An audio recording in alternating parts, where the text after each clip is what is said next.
Prehlasujem, že budeme hrať fair, podľa pravidel a týmto ukážeme rešpekt súperovi a rozhodcom. Ďakujeme pekne.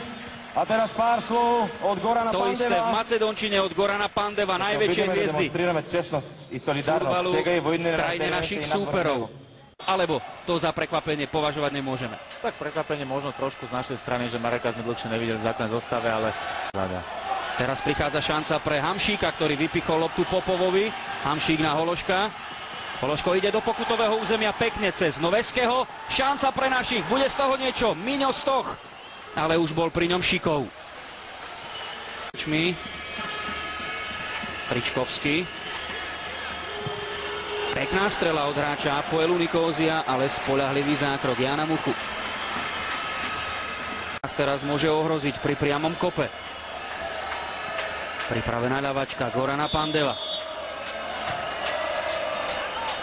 Vysoká lopta pred Muchu, ktorý radšej boxoval a bol faulovaný v súboji s Ilčom Naumoským.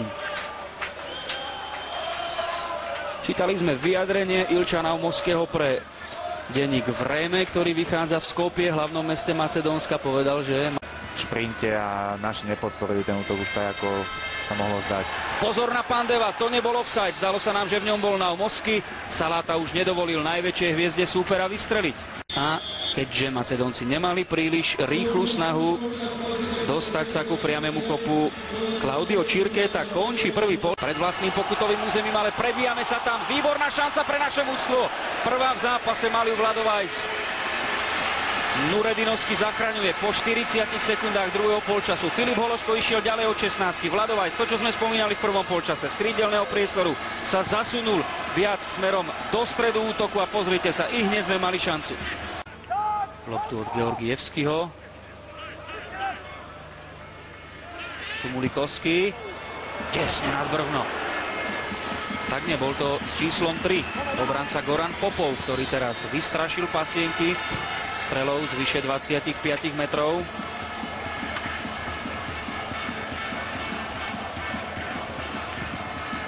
Ešte len druhý strelecký pokus na Edina Nuredinovského, ale našim sa zatiaľ nedarí teraz. Hološko prešiel až za obranu, stíha loptu. Hološko, šanca pre naše mužstvo. Hološko, nedali sme gól. To bola možnosť, dvaja naši. Tam išli za loptou. Marek Hamšík ju nestihol pred bránkovou čiarou. Hološko konečne unikol, dostal sa do tohto ťažkého uhla. Pravačkou poslal prudkú loptu pred Nuredinovského, chýbali centimetre. A mohli sme zasunúť loptu do odkrytej macedónskej brány. To bol čistý súboj Filipa Hološka proti Igorovi Mitreskimu. A Hamšík sa už pozeral do očí.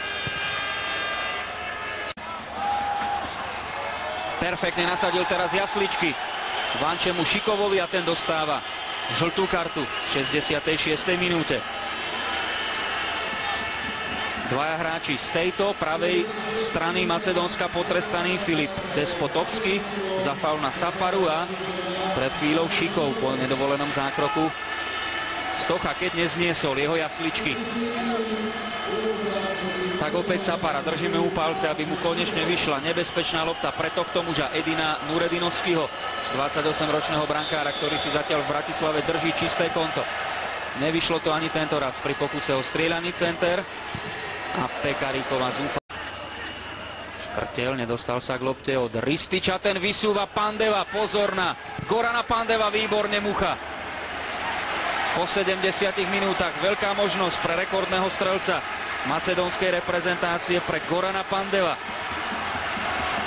Teraz už bolo vidno, Macedónci nechávajú naozaj tú útočnú fázu na dvoch hráčov, nie ako v prvom polčase, keď sa snažili ešte 3 a 4. Ristič, tak nie, to je Pandev, teraz mu nabieha Ristič a podobne aj Tričkovský.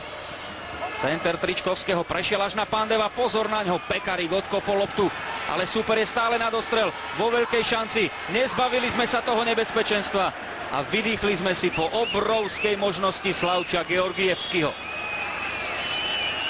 To bola super šanca, lopta tancovala v našom pokutovom území, toto nebol presný pokus, ktorý zblokoval Tomáš Hubočan, ale napokon Georgievský vo veľkej šanci po predchádzajúcom.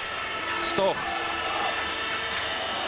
z veľkej diaľky, pekná strela, Nuredinovskému vypadla, šanca pre Hamšíka, rohový kop. 5. rok pre našich. Nuredinovský mu narobila problémy. Stochová strela z dobrých 25 metrov. A Marek Hamšík sa pokúšal o dorážku, ktorá sa potom ešte obstrela o Mitreckého. Takže na rohy 5-3 pre Slovensko. Bude z toho gól? Nie, bočná sieť. Marek Hamšík netrafil prázdnu bránu. 77. minúta. Prakticky všetci diváci na pasienkoch už videli loptu v sieti.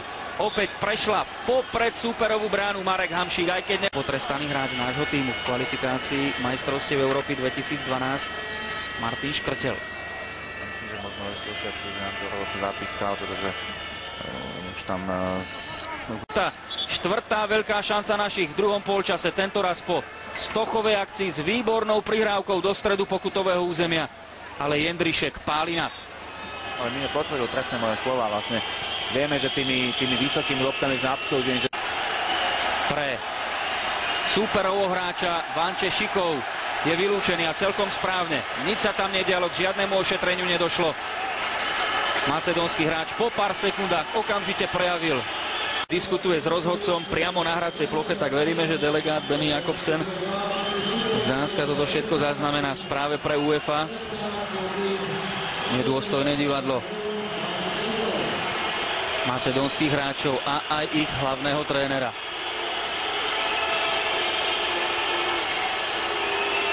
Čení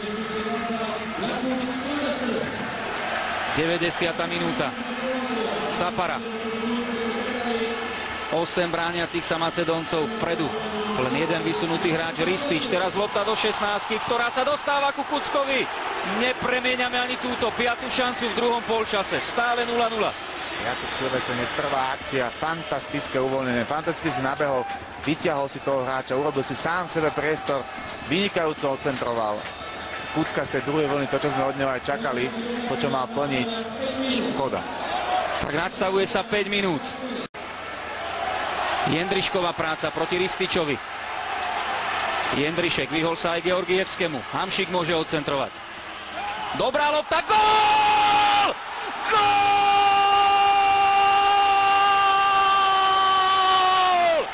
Vyslobodenie z múk proti Macedónsku, 91. minúta. Filip Hološko 1-0. Je tam!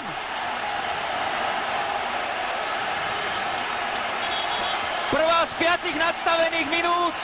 Filip Hološko práve strelil svoj 6. reprezentačný gól. Jendrišková výborná práca. Podobne aj Hamšíkov fantastický center poza macedónskych obrancov. Hološko výborne 1-0. Dočkali sme sa toho, na čo sme čakali vyše 90 minút. Jendrišek obišiel dvoch súperových hráčov. Prvému z nich vzal loptu. Kapitán Hamšík posadil tento center na Filipa Hološka. A proti oslabenému Macedónsku vyhrávame v hodine 12. 1-0.